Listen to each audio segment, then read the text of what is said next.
નમસ્તે વિદ્યાર્થી મિત્રો. ચેપ્ટર નંબર 2 યાદચ્છિક ચલ અને અસતત સંભાવના વિતરણ. અત્યાર સુધી આપણે આ ચેપ્ટરની અંદર સંભાવનાનું આવૃત્તિ વિતરણ અને તેના મધ્યક અને તેના વિચરણનો અભ્યાસ કરી ચૂક્યા છીએ. હવે આપણે આ ચેપ્ટરમાં દ્વિપદી સંભાવના સંભાવના વિતરણનો અભ્યાસ કરવાનો છે. બરોબર, તો આપણે એની પહેલા થોડીક બેઝિક થિયરી જોઈ લઈ, પછી આપણે એને એક્ઝામ્પલ દ્વારા એને સમજવાનો પ્રયત્ન કરશું. તો એની બેઝિક થિયરીમાં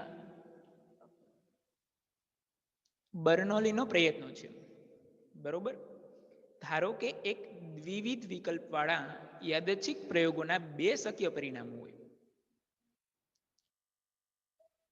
એક દ્વિવિધ વિકલ્પ એટલે બે વિકલ્પવાળા યાદચ્છિક પ્રયોગોના બે શક્ય પરિણામો હોય. બે શક્ય પરિણામો એટલે એક સફળતા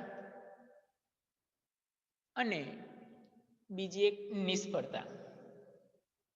કોઈ પણ પ્રયોગ આપણે કરતા હોય એના બે વિકલ્પ, એક સફળતા હોય અને એક નિષ્ફળતા હોય. જો આ પ્રયોગોનું સમાન પરિસ્થિતિ હેઠળ પુનરાવર્તન કરવામાં આવે અને દરેક પ્રયત્ને સફળતાની સંભાવના હંમેશા માટે યાદ રાખવાની, કોઈ પણ સંભાવના હોય એ 0 થી 1 ની વચ્ચે જ આવે. કોઈ પણ સંભાવના એટલે કે સફળતાની સંભાવના એટલે કે P. સફળતાની સંભાવના એટલે કે P, તો કે સફળતાની સંભાવનાનું મૂલ્ય હંમેશા 0 થી 1 ની વચ્ચે જ આવે. શબ્દ વાપર્યો છે અચળ હોય.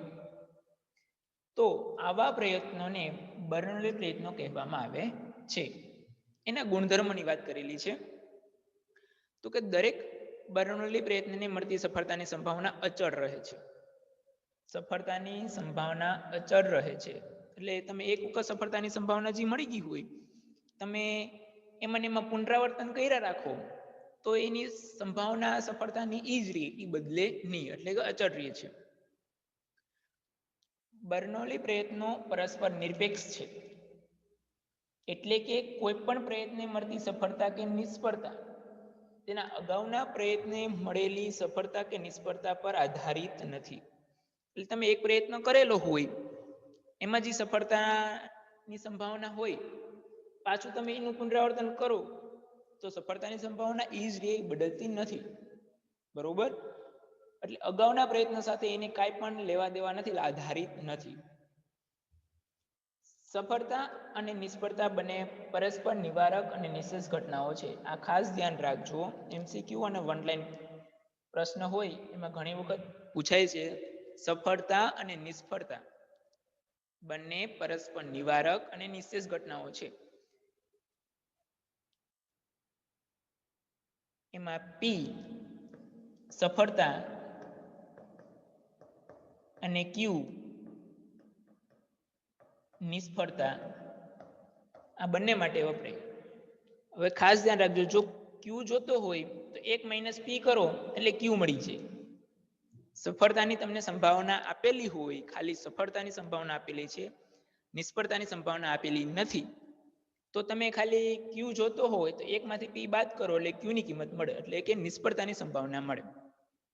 ટૂંકમાં નિષ્ફળતાની સંભાવના અને સફળતાની સંભાવના બેનો સરવાળો કરો તો 1 થાય. નિષ્ફળતાની સંભાવના અને સફળતાની સંભાવનાનો સરવાળો કરો તો બંનેનો સરવાળો 1 થાય.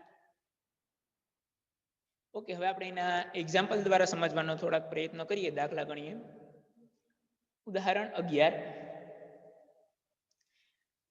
11 ની રકમ જોઈ પહેલા. એક ફેક્ટરીમાં ઉત્પાદિત થયેલા એકમોમાં 3 એકમો ખામીવાળા છે. 3% એકમો ખામીવાળા હોય છે. આ ઉત્પાદિત થયેલ એકમોમાંથી યાદચ્છિક રીતે 4 એકમ પસંદ કરવાની વાત કરે છે. 4 એકમો પસંદ કરવામાં આવે છે, તેમાંથી એક પણ એકમ ખામીવાળો ન મળે. એક પણ એકમ ખામીવાળો ન મળે તેની સંભાવના. બરોબર, એક પણ એકમ ખામીવાળો ન મળે તેની સંભાવના. તો આપણે પહેલા સફળતા અને નિષ્ફળતા એની સંભાવનાઓ પહેલા મેળવવી પડે. એટલે ખાસ ધ્યાન રાખો, જો પસંદ કરેલ એકમ ખામીવાળો હોય એને આપણે સફળતા ગણી લીધી છે, પસંદ કરેલ એકમ ખામીવાળો હોય તે સફળતા. તો રકમમાં એ શું કીધું છે? 3% એકમ ખામીવાળા. એની સંભાવના આપેલી છે. આ એની સંભાવના છે 3% એકમો ખામીવાળા. 3% કીધું એટલે P બરાબર 3/100. 3 ભાગ્યા 100 કરો એટલે 0.03 થાય. આ કિંમત મળી P ની. P ની કિંમત મળે એટલે પછી Q ની કિંમત મળી જાય. તો કે Q બરાબર 1 - P બરાબર 1 માંથી 0.03 ને આપણે બાદ કરી એટલે 0.97. બરોબર. P ની કિંમત 0.03 પછી Q ની કિંમત 0.97. હવે આપણે એક પણ એકમ ખામીવાળો ના હોય એની સંભાવના મેળવવાની છે. બરોબર. એક પણ એકમ ખામીવાળો ના હોય તો પેલા કોઈ પણની સંભાવના મેળવવી હોય દ્વિવિધ વિકલ્પમાં તો આ એનું સૂત્ર છે. આ એનું સૂત્ર છે Px બરાબર NC0 PxQn - x. બરોબર. આ એનું સૂત્ર છે કે જેની મદદથી તમે કિંમત મળે છે. અહીં અમારી એક મિસ્ટેકથી 0 ની x આવશે.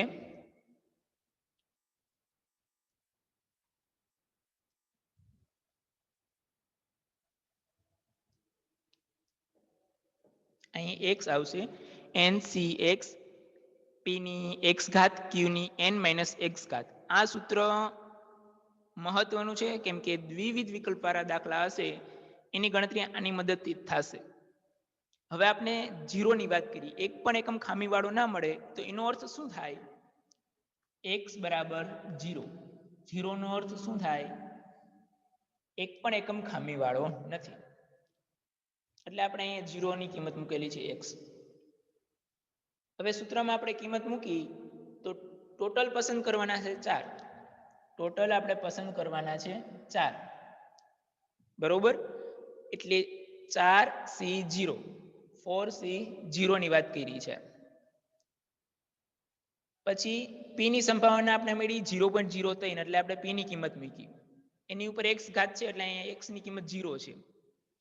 પછી Q ની કિંમત 0.97 એટલે Q ની કિંમત મૂકી 0.97. n 4 પસંદ કરવાના છે. n ની કિંમત ટોટલ 4 છે -0. આપણે એનો સાદુરૂપ આપી 4C0 એની કિંમત થાય 1. કોઈ પણની 0 ઘાત એની કિંમત થાય 1. 4 માંથી 0 જાય એટલે 4 એટલે કે 0.97 ની 4 ઘાત. અને એનું સાદુરૂપ આપીએ આપણે એટલે 0.8853. બરોબર. તો એની સંભાવના મળી 0.8853.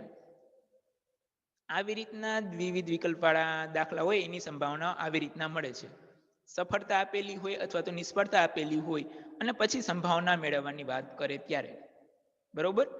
તો આમાં કોઈને ક્વેશ્ચન આવતો હોય, પ્રશ્ન થતો હોય તો પૂછી શકે છે કોઈ પણ વિદ્યાર્થી.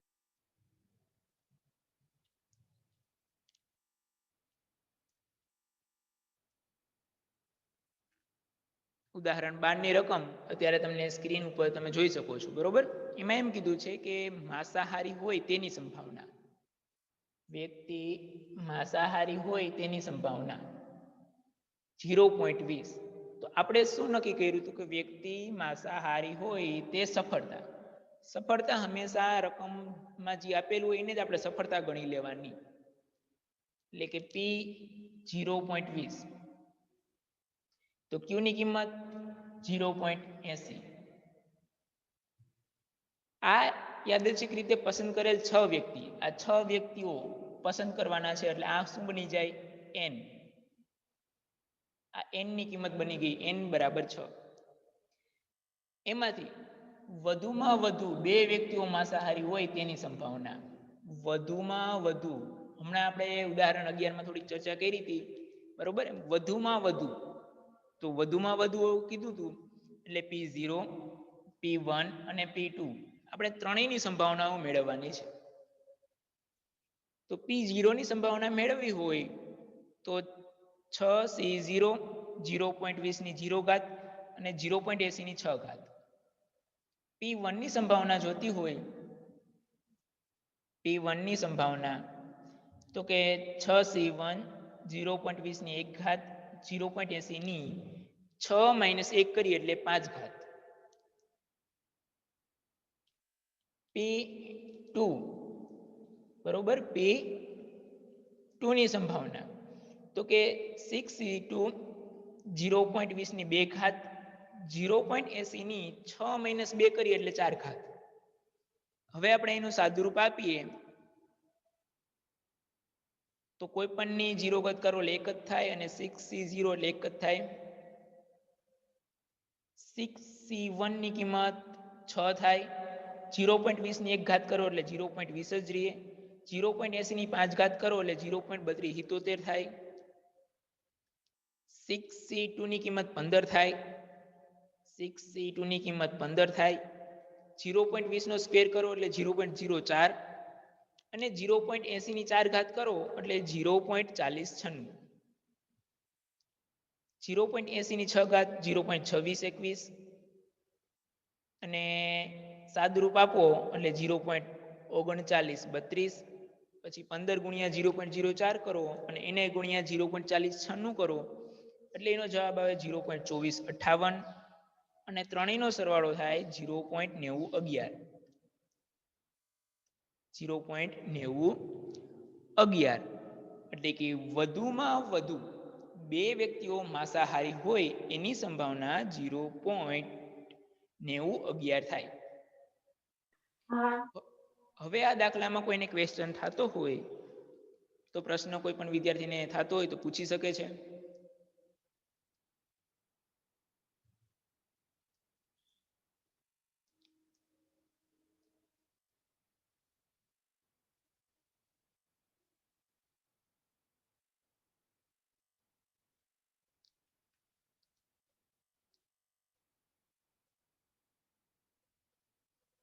આમાં તમને પ્રશ્ન એમ પૂછ્યો હતો કે વધુમાં વધુ 3 વ્યક્તિઓ માંસાહારી હોત તો શું થાત? જે વિદ્યાર્થીને ખબર હોય એ રેઝ યોર હેન્ડ કરી શકે છે.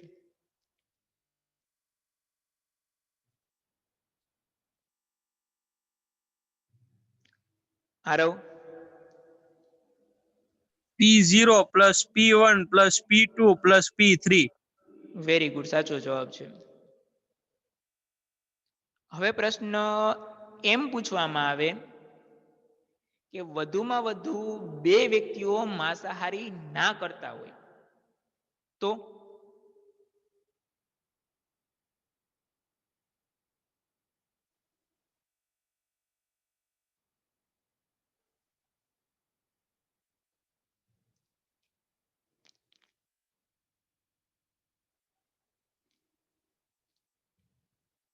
વધુમાં વધુ 2 માંસાહારી ના હોય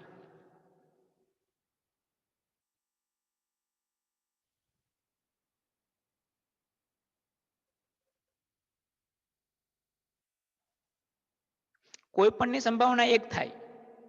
કોઈ પણની સંભાવના 1 થાય, બરોબર? તો વધુમાં વધુ માંસાહારી કરે એની સંભાવના આપી છે 0.90.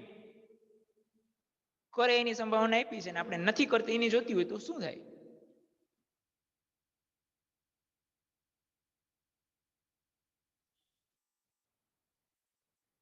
બે વ્યક્તિ માંસાહારી કરે એની સંભાવના આપી છે 0.90. ના કરીને જોતી તો કેવી રીતના કરાય? બે વાક્ય એકબીજાના કેવા છે? જે વિદ્યાર્થીને ખબર હોય જવાબ આપી શકે. બે વાક્ય હું બોલું છું એ બેને એકબીજાના કેવા છે?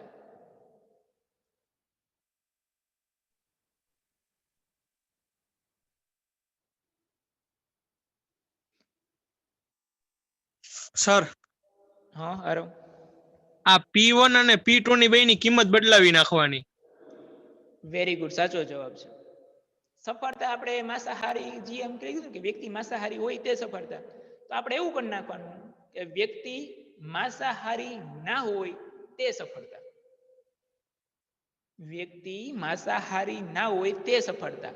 ઈ પી, તો પી ની કિંમત થાય 0.80 અને ક્યુ ની કિંમત થાય 0.2. આવી રીતના પી ની કિંમત થાય 0.80 અને ક્યુ ની કિંમત થાય 0.20.